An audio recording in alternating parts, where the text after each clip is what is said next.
مش اكتر.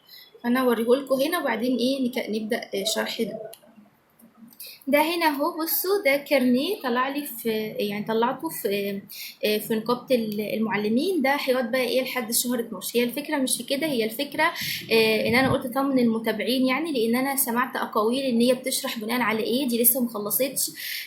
سمعت برضو من ناس ما اعتقدش يعني ده جمهوري خالص اللي قال الكلمه دي، ان هي مفبركه الشهاده ومفبركه الافاده فانا قلت لكم ايه اوري لكم الكارنيه بتاع النقابه، ان انا طلعت الكارنيه اهو. وشكرا طبعا لنقابه المعلمين هي طلعته لي.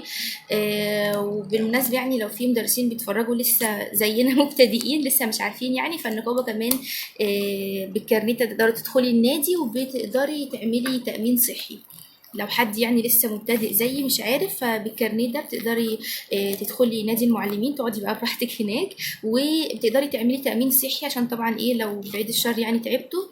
وتقدري برضو ان انتي بتشتركي فيه كل سنة، بس بتشتركي فيه كل سنة من بداية السنة، يعني من أول شهر 1 لحد آخر السنة. لو اشتركتي في النص فانتي مش هتروحي تجددي الاشتراك في نفس اليوم اللي انتي روحتي فيه، لا انتي هتجددي الاشتراك مع بداية السنة الجديدة عادي اللي هي في شهر 1. فانا قلت اقول لك يعني، وبعد كده يعني لك حريه التصرف. ميزات الكارنيه ان احنا حتى من غير ما نشتغل في مدرسه نقدر نروح النادي، وحتى من غير يعني ايه من غير مصاريف كتير تقدري يكون لك تامين صحي بيكون ليه خصومات على المدى القريب والبعيد. نبتدي بقى شرح درسنا. خلاص احنا كده اتعرفنا على بعض وفهمنا وتعلمنا واثبتنا حاجات كتير.